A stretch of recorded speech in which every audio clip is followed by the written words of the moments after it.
So last weekend I went to a party. Yeah. I don't know if you can relate to that, but that is something that people do sometimes. I actually am quite proud to say that I have not been to a big kid party in longer than I can in longer than I can remember. Easily pre grad school. When I thought you had to do that kind of thing. So I'm glad you went, and I'm also glad that it's not a part of my life. It was genuinely a good time. It was a friend's birthday party. Okay. Cool. So yeah, it was nice, but it was a pretty big group. It was a lot of people that I never met before, Awesome. and most of them were like artists in some form or another. Okay. Which is like that's all cool. But I was having a problem that really came down to the fact that my job is both very complicated and very boring. Okay. And when you're meeting all these new people, right? Like they ask you like, "Oh, what do you do? What's your job?" And I'm like,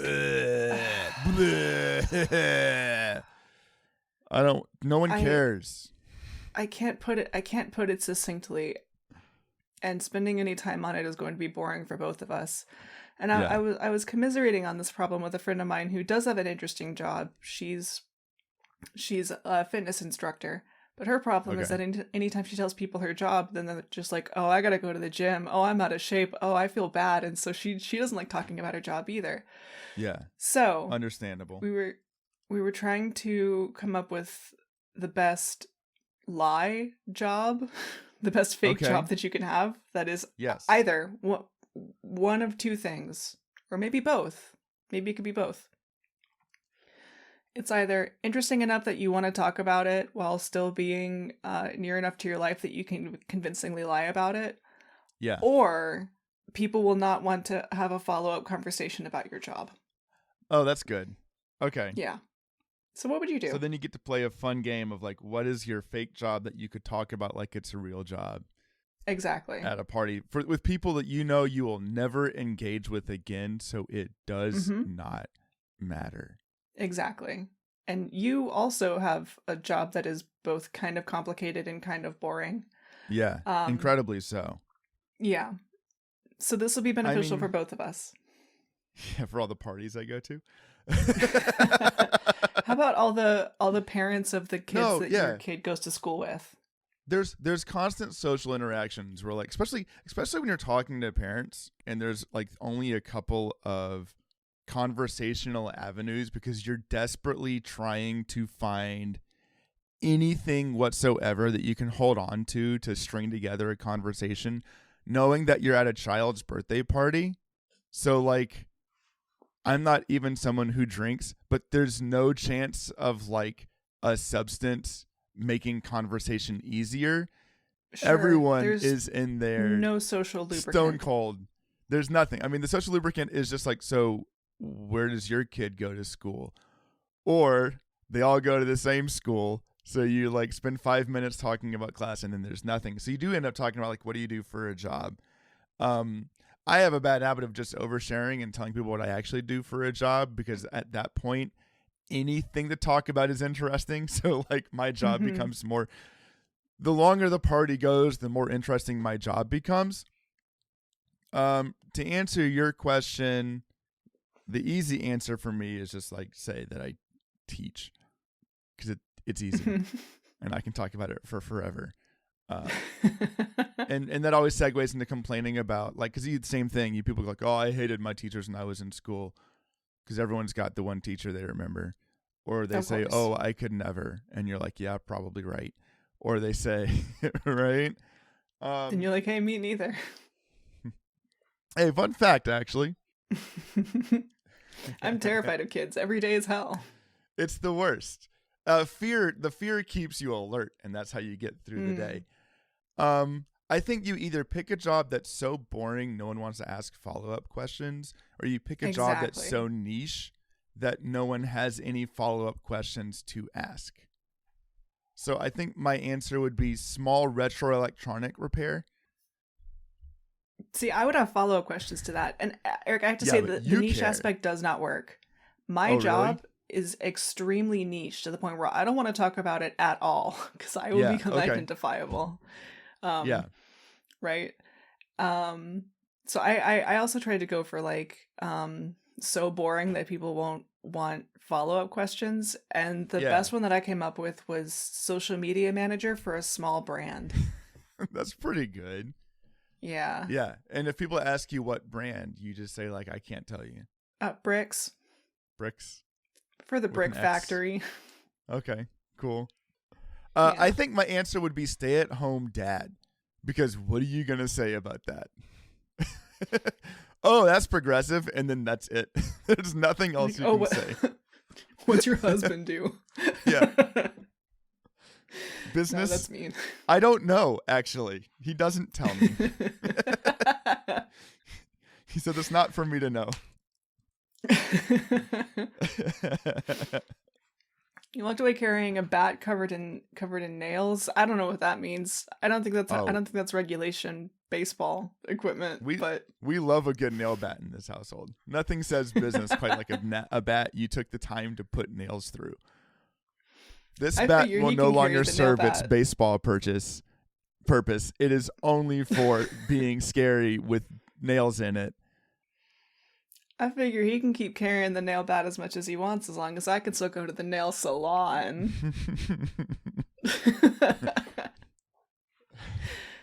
And this is episode 1 of my Sex and the City Sopranos crossover episode. There you go. That's pretty good. Anyway, if you're ever going to a party, don't ask people what they do for work. Find a more interesting question.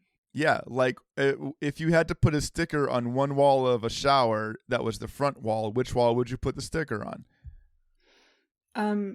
What was the texture of your last of your last poop, given the poop firmness index? No, I don't think that's it. The Bristol stool chart. I think mine was better. I think we're just gonna have to agree to disagree. Okay. If somebody pulled out the Bristol stool chart at a house party for me, we'd be best friends. Yeah, but if that kind of person, I feel like that's soulmate territory, but it wouldn't matter what they were going to say. You're going to end up best friends anyways. Exactly. That's how you make friends at a party, not by asking people their job. Yeah. And that's life advice with BWASP. Ask them what superpower they would want their hypothetical child to have. Super sleeping through the night?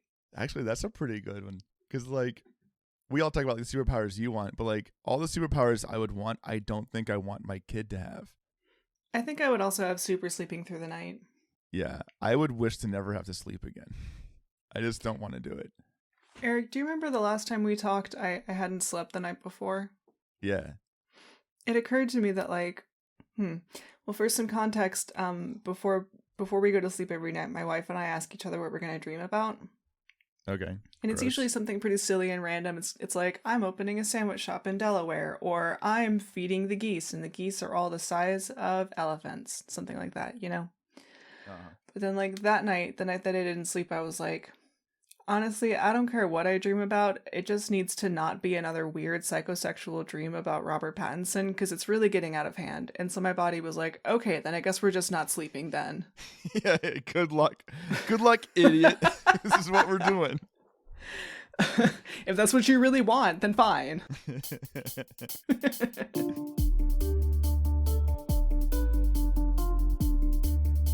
Polydactyl.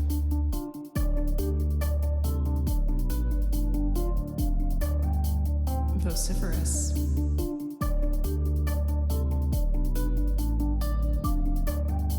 Bombastic.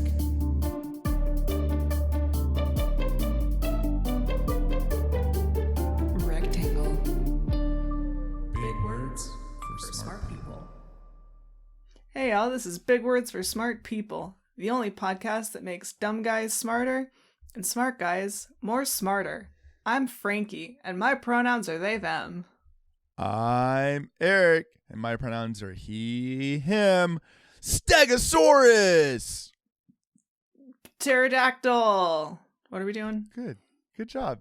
I was doing a very seamless segue into my word of the day. Whoa, no time lost. Let's have it. Yeah. I know what you're thinking. You're thinking Eric's going to talk about a thagomizer. And nope, we'll do that in a different episode. That's my favorite part of the Stegosaurus.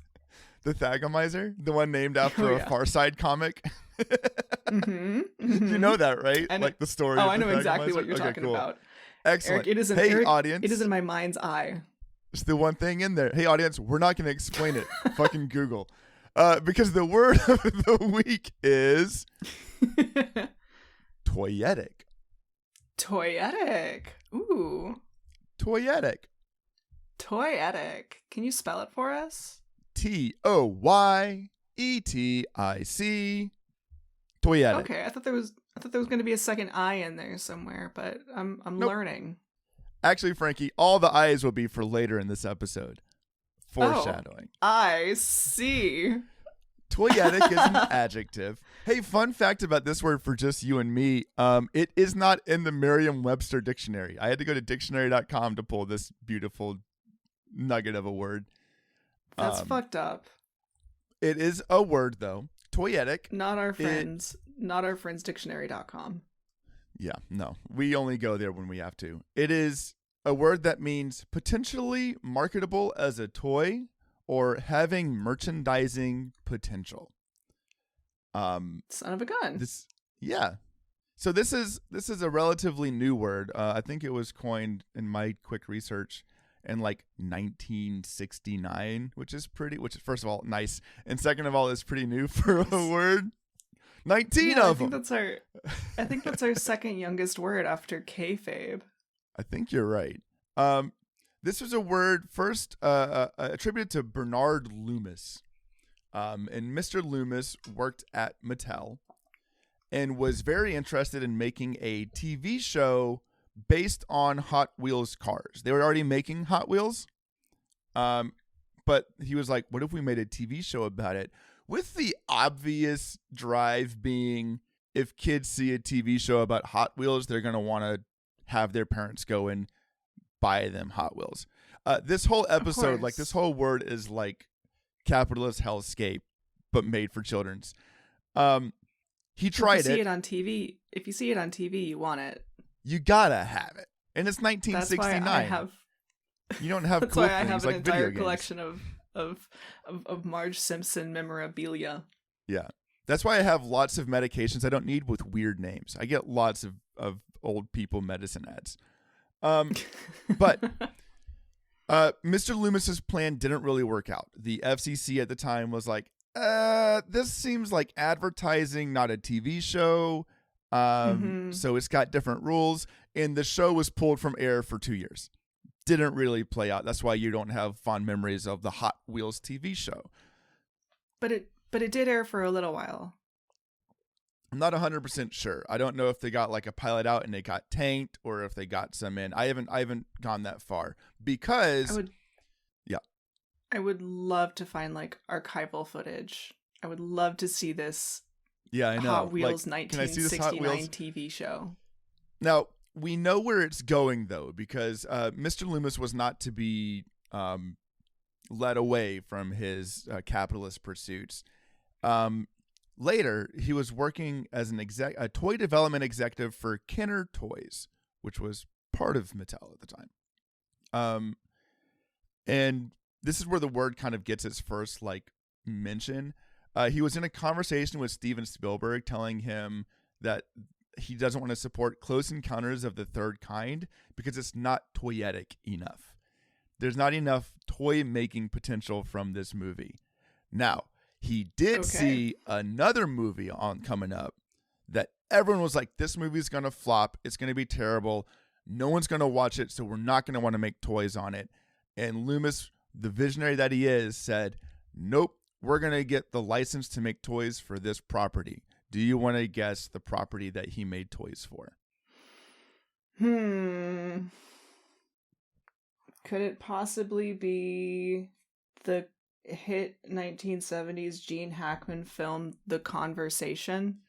It actually is The Conversation. That's correct. Oh my god. No, it's not. What do I win? You couldn't be more wrong. The property, the film that he made toys for was in fact Star Wars. Star Wars? Stars Wars. It's like Star Trek, but it's less complicated. I've never heard of it. That's okay. It's all right. This perceived flop movie does not, in fact, flop, and instead they end up making $100 million annually after the release of the film for a while. Yeah, it sets him happen. up for success. And because it's based on a movie and not TV shows, the FCC's not as involved. He's able to make his buku bucks. Actually, fun fact, Kenner had a very specific design for like how they did boxes and figures and stuff. And the new Star Wars, there's still a Kenner line of Star Wars figures for new properties that have like the retro aesthetic for the box cases and everything. It's pretty cool. I bet if you saw one, you'd be like, oh, yeah, I've seen this before. Because we definitely had Kenner Star Wars toys growing up, or I did. I probably didn't share with you because you wouldn't have appreciated the art. But let's jump ahead now. It's 1981. Oh, yes, I have seen this. Yes, you have, right? Do a quick Google, y'all. Yeah. They're pretty cool. 1981. Packaging, very, very 70s. Reagan takes control. And ooh, yeah, exactly. Yes, tomato. Unless you're Bernard Loomis, who sees the FCC regulations being loosened, allowing TV shows to be made in the 80s aimed at children. They're allowed to showcase what they call character marketing, which is toyetic properties. This opens up a ton of opportunities for him. He's like, I bet. Let's go. We're making a TV show about strawberry shortcake. We're making a TV show about My Little Pony, which might have been 90s. No, it was he definitely says 80s. They see, this would connect to last week's episode. They go, hey, I've got this new action figure that's like the new action figure for boys. We're calling him He-Man. He's bigger than all the other boy action figures. Let's make a TV show about it. Woo! Which spins off all of the everything that like the Masters of the Universe. It all comes like they were toys first. Still dealing with it. And then they made a toyetic TV show to sell those toys. Gangbusters. Pretty good for about 10 years. This also lined up with like this popular spread of cable TV to begin with.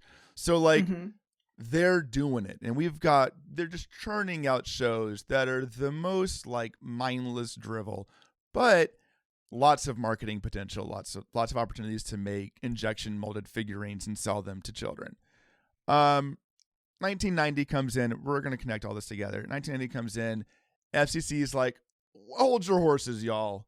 You can't just make things that sell to kids, like things that take kids. If it's TV for kids, it's got to be educational. There's got to be some instruction material for children. So, I can't just sell toys to kids unless I put a ham-fisted moral lesson at the very end or as an epilogue to the episode. Oh, but learning sucks. Now, you've got a great TV show about action figures, but at the end it says, remember kids, winners don't do drugs. And now it's educational. And now we're in our childhood, mine and yours. Like now Right. Yeah. I knew this was going to come back to Street Sharks. It does. I actually didn't touch on Street Sharks today, but Street Sharks is a good example. This is where we also see like Teenage Mutant Ninja Turtles popping off. I mean, we got Care Bears, we've got My Little Pony still going, we got Transformers still going. Pokemon comes in 98, but you'll notice that like the TV show is not inherently toyetic, the franchise is. And so they're churning out toys and everything. But if you pay attention, especially like the 1998, 99, early 2000s Pokemon toys, they're not Ash Ketchum throwing a Pokeball. They're just the Pokemon and the Pokeballs and everything because they're merchandising off of the games. It's just the little guys. So the TV show is able to get around it without wedging in like a moral. I mean, it's kind of there, but that's just kind of like what they're doing. Now, there's one franchise that I find fascinating that is so toyetic that the figures they used in the show were the exact figures you could buy from Target or from the Walmart. And it's Tamagotchi. It's Power Rangers. Power Rangers. Something like that. Yes. Started airing in 93. The first run ran till 95. It made over $1 billion during that initial 2-year run. That's a lot of Rangers. Mostly because I don't know the last time you watched a Power Rangers episode, but when Never. you see a Megazord, okay, so this is great because the pterodactyl actually is one. He said at the beginning. Yes. The first run, prescience. You ought to, if you get the chance. So all of the first season and probably most of the episodes are on YouTube. Pop on YouTube one day and you can pick any episode because they're all functionally the same. But watch an episode of Power Rangers. Because at a certain point in every episode, they're going to bust out their weapons. And their weapons are straight up the plastic weapons that my friend had growing up at his house. It's not a model of it. It is the weapon. You can buy all of the Power Rangers weapons. And if you buy all of them, they lock together to make a mega blaster that you can use as a super weapon. Now there's 6 of them, so you have to get 6 weapons, right? I think, yeah. Pink, yellow, blue, Pink, red, yellow, blue, black, red. There's 5 of them, and then they bring in green later, so there's 6. Anyways, buy all those weapons. Now, at some point in the same episode, that weapon's just not going to be enough. So they have to raise their mighty morphers in the air, which you could also straight up just buy. And there's 5 of them because there's 5 different colors. Yell out the dinosaur that they're attached to. Which, quick note, red is T-Rex. That makes sense because of the blood. Okay. Blue is Stegosaurus. Or Triceratops, just I mean. on Sorry. vibes. Blue is Triceratops. Okay, no. Blue needs to be Stegosaurus. Triceratops needs to be green. Now, remember, these are dinosaurs. Black is Mammoth. Yep. Okay, sure. Yep. Why not? Okay. Pink is pterodactyl, I believe, which okay. I feel like not a that should be dinosaur. yellow. It's a pterosaur. Yellow is saber-toothed tiger. Also okay, not a pretty dinosaur. Sick, though. So there's 5 of them, sick, 2 though. of them are dinosaurs. It's pretty cool. All of those, you see them running out from these different biomes. It is straight up the toy you could buy. And that is so savvy.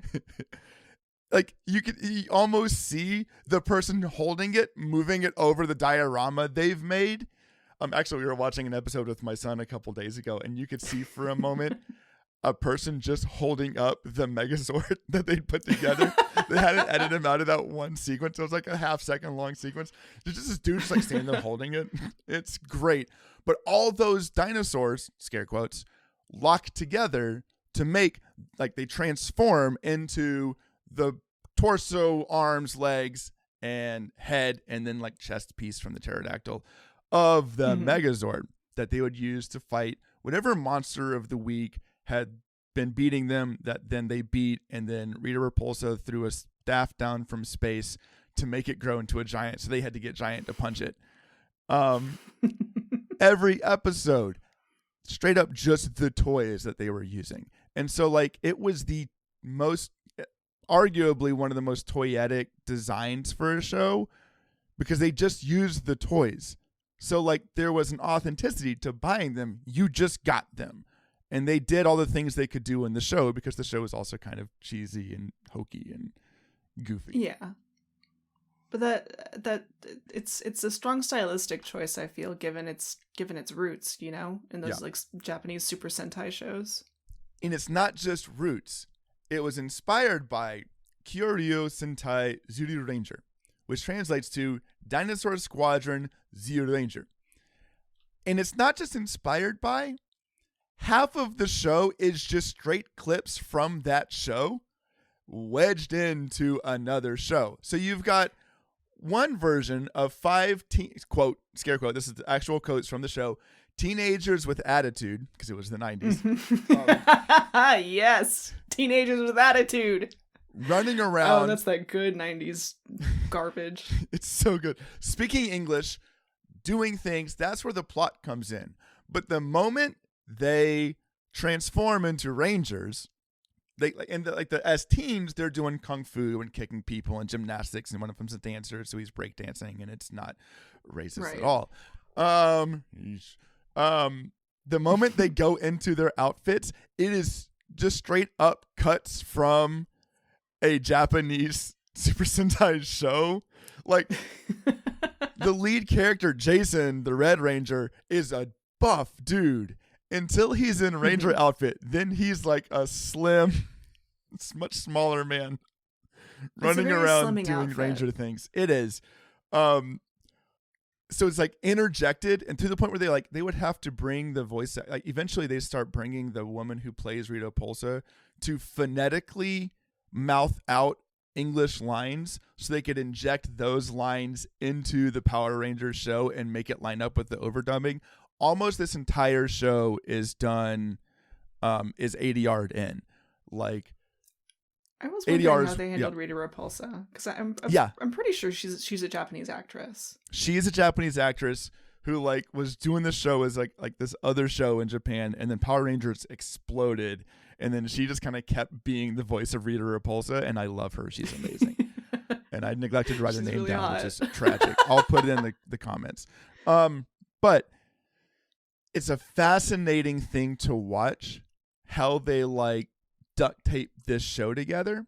But the thing that holds the show together, in addition to the fact that every single episode Rita Repulsa yells at her minions and then decides she wants to do something to take over the earth, and then pretty much just berates people, and then her monster kind of does things and then gets speed, so she throws her staff at earth, and then the monster gets really big, and it's always the exact same scene. It's the exact same cut. But you'll see them like they're fighting in, I don't know, a forest, right? And then they transform into Power Rangers, and now they're fighting putties, but they're in like a Japanese industrial park.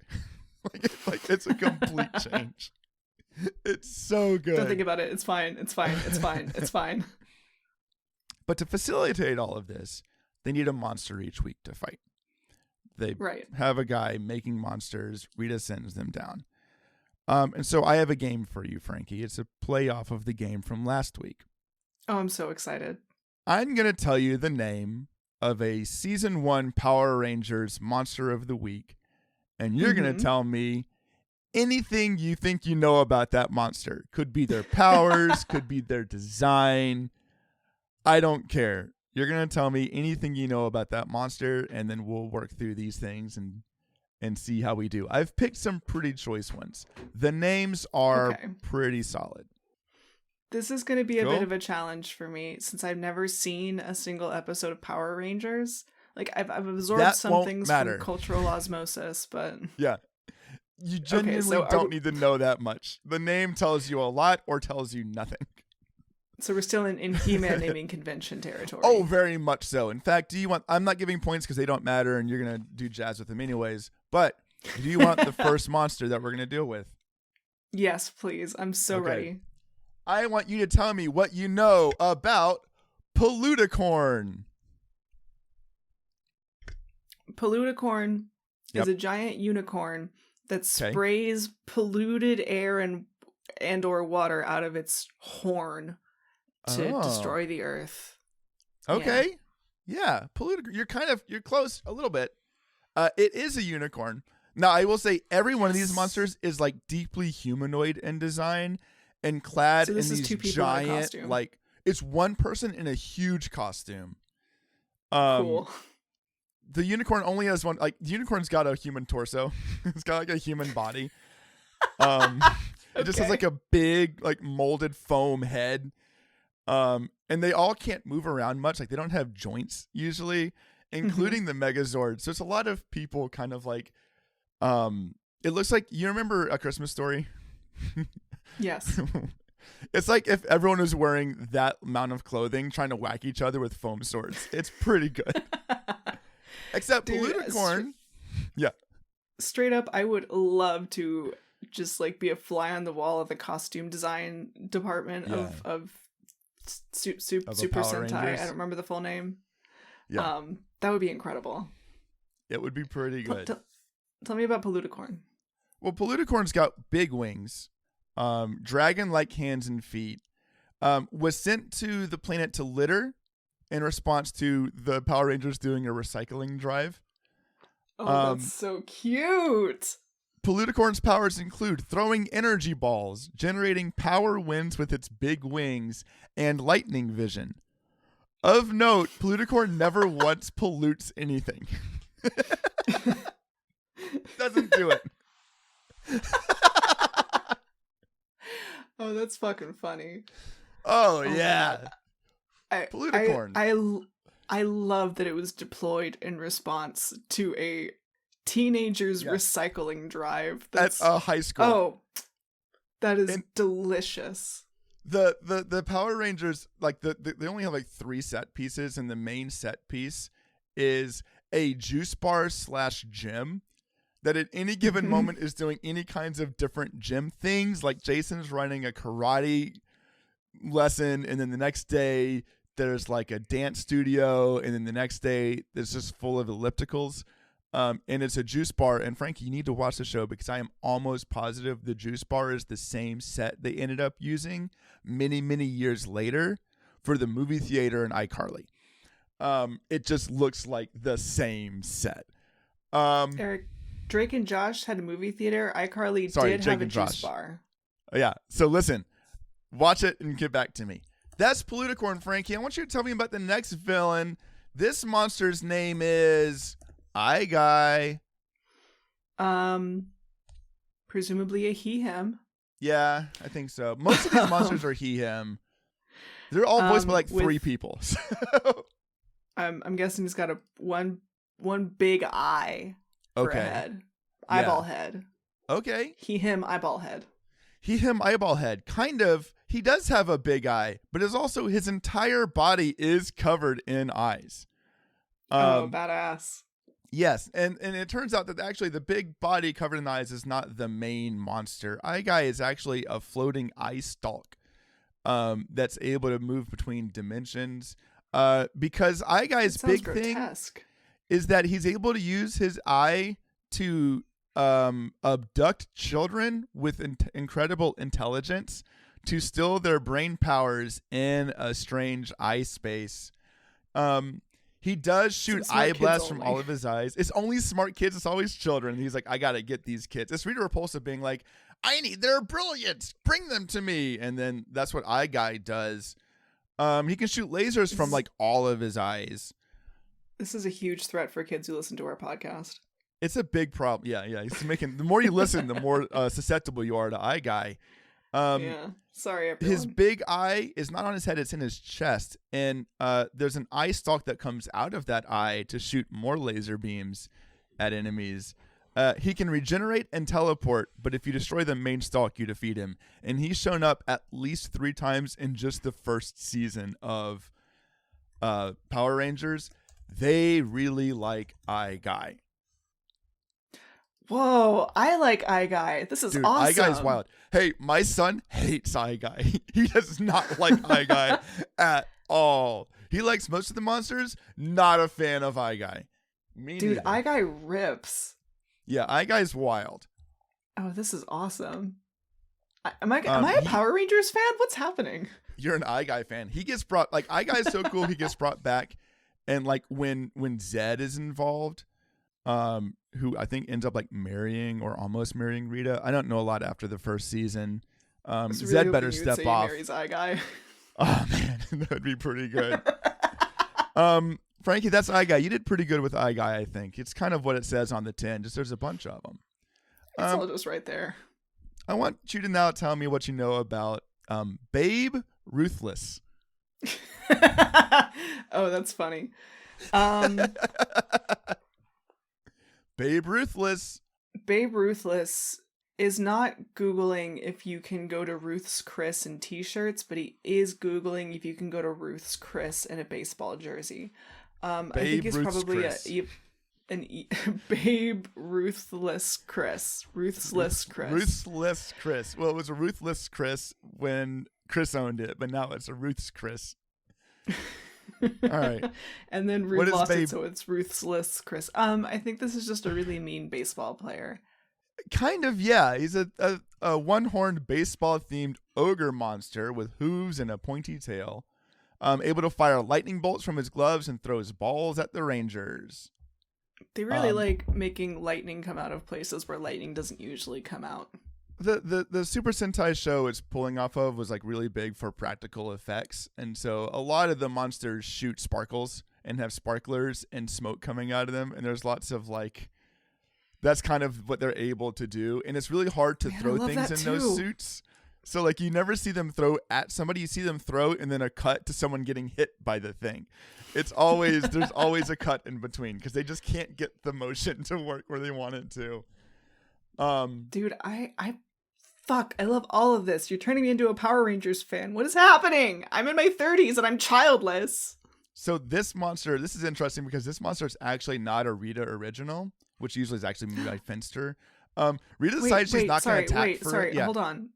Does she make the monsters or does she just like know and call upon the monsters? Rita's got this like little dragonling looking dude named Finster who makes most of these monsters. There's a lot of making things out of clay and then putting them into a big machine, and then the machine spits out the monster. For the most part, there's one later that doesn't do that.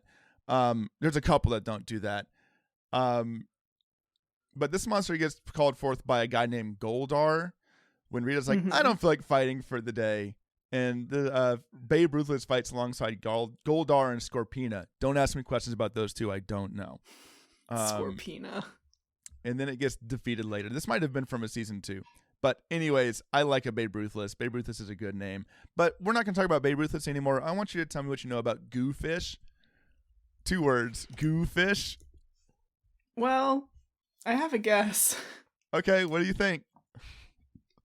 Probably some kind of fish. Yeah, it's kind of a mutant fish that has slime. goo with some the venom it can shoot can immobilize people and glues their feet, and he's kind of a big fish, and we find out when the Blue Ranger's scared of fish, this is the enemy. Moving on. That is an inconvenient phobia. Does this fish have legs? Is this still guy in suit? They all do. They are all a guy in a suit. I would bet it's probably a dude who plays all of the monsters.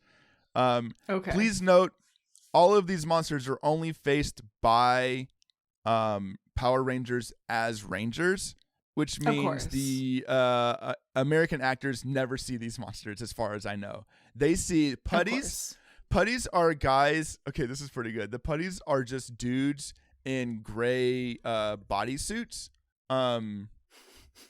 with bad faces drawn on, and they don't talk. They go and they get kicked around a lot, and then a big monster shows up, and that's every episode. I see they've got some big hands. Hand sometimes. Action. That's pretty much it. Cool. Tell me about Chunky Chicken. What do you know about Chunky Chicken? Chunky Chicken is a chicken. Yeah. Who's probably pretty big. Yeah. And throws up everywhere. Not quite. The only power I can see that Chunky Chicken has is that he uses a large pair of hedge trimmers to fight things. But Chunky Chicken is a monster created to kidnap a girl that the Yellow and Pink Rangers were looking after so that she could open a box containing the morphin eggs. The morphin eggs that Rita Repulsa wants to use. For some reason, she can't get to them because it requires a pure soul to open the box holding the morphin eggs, and then here comes Chunky Chicken to do it, to kidnap a child. There's lots of kid kidnapping in this one. That's Chunky Chicken. That's all we get. It's got some hedge trimmers. It's if you Google it, Chunky Chicken's a big old fat chicken. And that's all it is. That's Chunky Chicken. Huh. Yeah. What's up, everybody? It's me, Chunky Chicken. But it's got kind of a vulture head. The hedge trimmers are alarming, I have to say. It looks like a chicken drawn by somebody who's never actually seen a chicken but heard one described in a fantasy novel. Yeah. You know? Some 3 more, Frankie. Here. A lot going on. Oh, yeah. Yes. Tell me about Snizzard. Well, like Kesha? Like We're getting Snizzard. Snizzard? Yeah. It actually is Kesha. How did you know? It's just Kesha in the show. Like, what's going on here? Looking around like John Travolta in Pulp Fiction. Like, how did I get here? It's an industrial park in Japan. What am I doing? Snizzard is a lizard who brushes his teeth with a bottle of Jack. Mm-hmm. He's got his glasses on his face and he's not coming back. Okay. Is he getting tipsy? He's getting tipsy. I'm sorry, Frankie. Snizzard is actually a combination of snake and lizard. Okay, half credit. Yeah, you get half credit. What you didn't mention was the cobra-headed hands, piles of snakes for legs, and an apple-shaped part of his head that was, for some reason, its torso actually is a large mouth where Snizzard can shoot out its tonsil snakes, which is pretty cool. I love these snake legs. That is awesome. The snake legs are great. Now, as far as I can tell, the apple is on its head only so that the Pink Ranger can use her power bow to defeat it by shooting the apple on its head. Like, that's all I can figure out. Did you know that Bryan Cranston was the voice of Snizzard? I was about to tell you that as my big surprise. I'm really sorry. Snizzard is voice. You gotta stop. You have to stop Googling things while I'm talking about them. It undermines everything. Sorry. You piece of shit. If you want to say it anyway, I'll act surprised. No, it's okay. Snizzard is a recurring enemy, apparently. I think sometimes they had designed an outfit and they're like, we really like this one. We're going to use it multiple times here. Or they didn't have the energy to make a new enemy. That's what I do. Snizzard, or it's because, as you just said, Bryan Cranston, Malcolm's dad and also drug guy, did voice Snizzard in the Power Rangers TV show, which is a pretty good way to start your career, I think. I mean, this would have been what, like 1990, 1993, 94, 96? Okay. No, it was between 93 and 95. So probably not the start of his career, but early enough in his career that, like, being the voice for a monster in Power Rangers, where you have to spend, I assume, 35 minutes in a recording booth, was enough. Because all of that's very much he probably did it from his home computer in the 90s over dial-up internet. And it was fine. Slow internet means higher day rate. More hourly rate. That's how it works. Yeah, that's it. That's Snizzard, voiced by Bryan Cranston. Tell me now about Twin Man. Twin Man is probably two men. Oh. That's my guess. It's two guys, and they're kind of like mashed together in a way that's both grotesque while being still child-friendly. And he can split into two people. He can multiply. I'm sorry. You were thinking instead about a mirror-themed monster who can make turn putties into duplicates of other things. So he twins other things as Twin Man. There's like this whole complicated plot about like trying to make a duplicate version of the Rangers, and then he makes himself into the Red Ranger, trying to give all the Rangers a bad reputation. Because like unlike other shows, everyone's super aware of the Power Rangers. They're like, every week we get attacked by something weird, and the Power Rangers save us. We love the Power Rangers and all of the kids who play Power Rangers, who are both the cool kids of the school and nerds of the school. But they're all like super cool because they've got attitude and they do cool things, and they also look like they're mid-20s in the high school that they're in. Just like Kim Possible. Just like Kim Possible. Like, everybody knows that Kim Possible is a spy. They just don't give a shit. Yeah, exactly. So the Twin Man's Rangers attack the city. The real Rangers have to show up to fight them. They beat the monster. This one also voiced by none other than Bryan Cranston. No way. Yeah, you got I two didn't know of that them. one. He got to be Twin Man too. So Twin Man, as far as I know, is like involved in this episode, but doesn't come back anymore. Frankie, I've got one more for you. Mm-hmm. And this is one that I watched this episode and I was like, I have to talk to Frankie about this character. Give it to me. Introducing Mr. Ticklesneezer. Oh no. Oh, yes, it's Mr. Ticklesneezer. I hope that... Oh, God, that just sounds gross. Oh, yes. Oh, yeah. Mr. Ticklesneezer. What does Mr. Oh. Ticklesneezer do? Tickle and sneeze? At the same time, I hope not. You would think. In fact, Mr. Ticklesneezer is not made by Rita Repulsa necessarily. Where did this come from? I'm scared. Okay, so the Yellow Ranger. The Yellow Ranger has a collection of particularly haunting dolls that she has just all up in her room. And during a day of high school show and tell, where everyone comes in and shows off their very cool things they have, she brings in the doll owned by her mother, Mr. Ticklesneezer. He is horrifying. His face is too big. His grin is too big.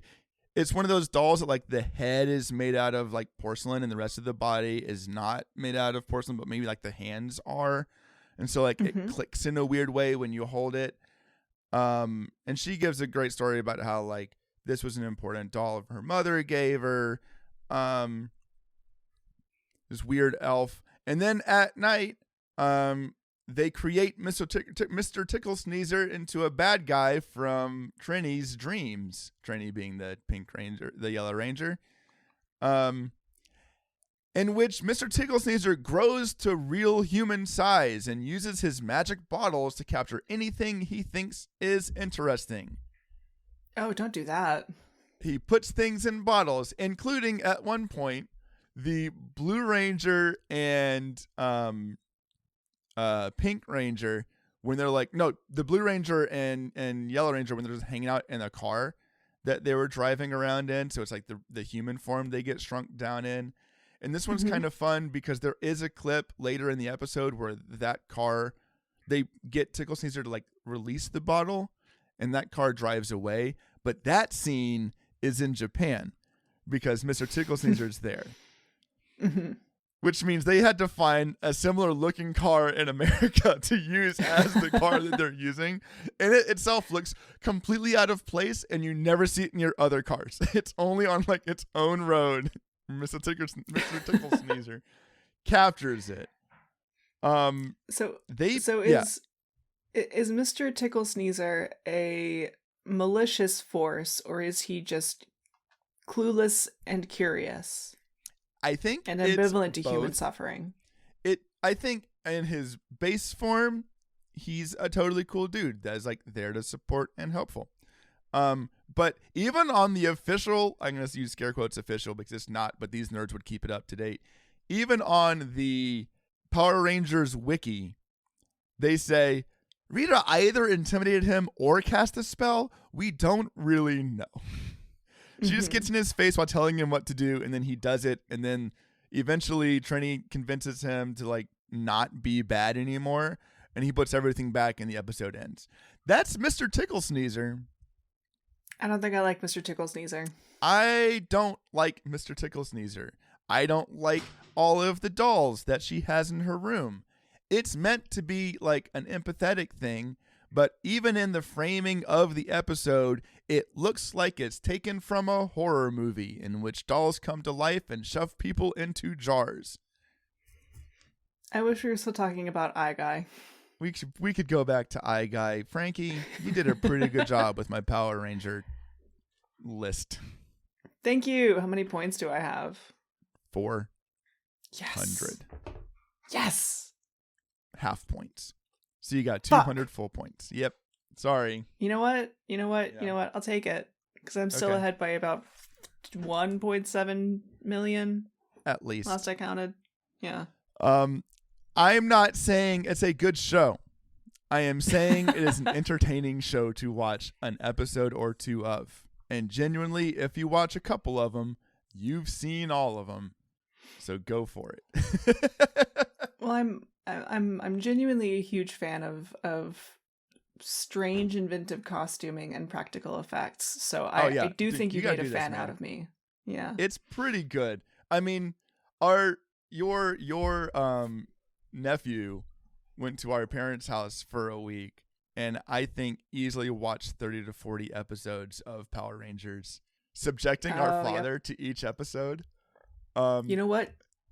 Good. After all the impractical jokers that he subjected us to, it's only fair. He's a broken man now. There's his life is now split into two halves. There's before PR and after PR. And now we are living in the after years of having had a full week of mainlining Power Rangers episodes.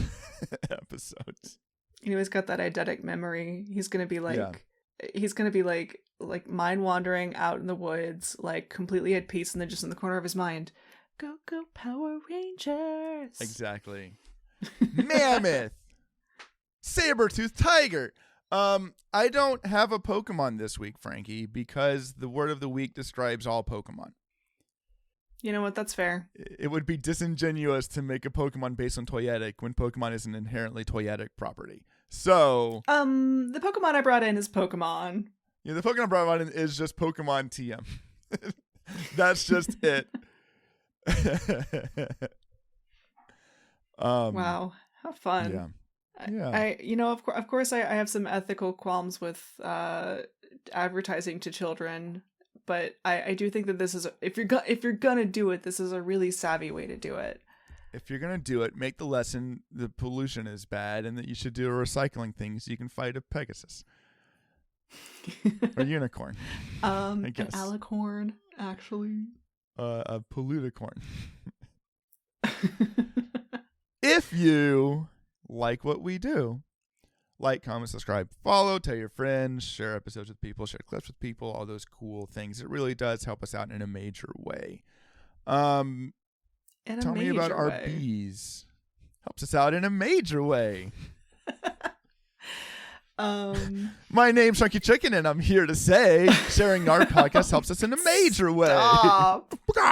You stop that. That's harming in a major way. It's bad. It's polluticorn. Eric, you know what would do just fantastically in animated syndication or as a line of injectionable plastic toys? It's our bees.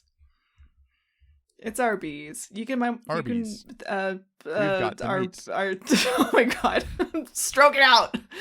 Our bees were made by Lava Salmon, and you can find more from her in the show notes. Yay! Thank you, Lava Salmon. Frankie, take us home. Lava Salmon. Sorry, I did that so bad. We hope you have a very toyetic week. Pterodactyl. Stegosaurus. Diplodocus. Archaeopteryx. Dinobanoid. Giant sloth. Diplodocus, maybe. There's one episode of Billy and Mandy where Billy's playing with some kind of like very toyetic kind of toy, and they're called Dinobanoids. And anytime anybody talks about those kinds of like 80s, 90s TV shows that do this, like that's where my brain goes. Dinobanoids. That's pretty good.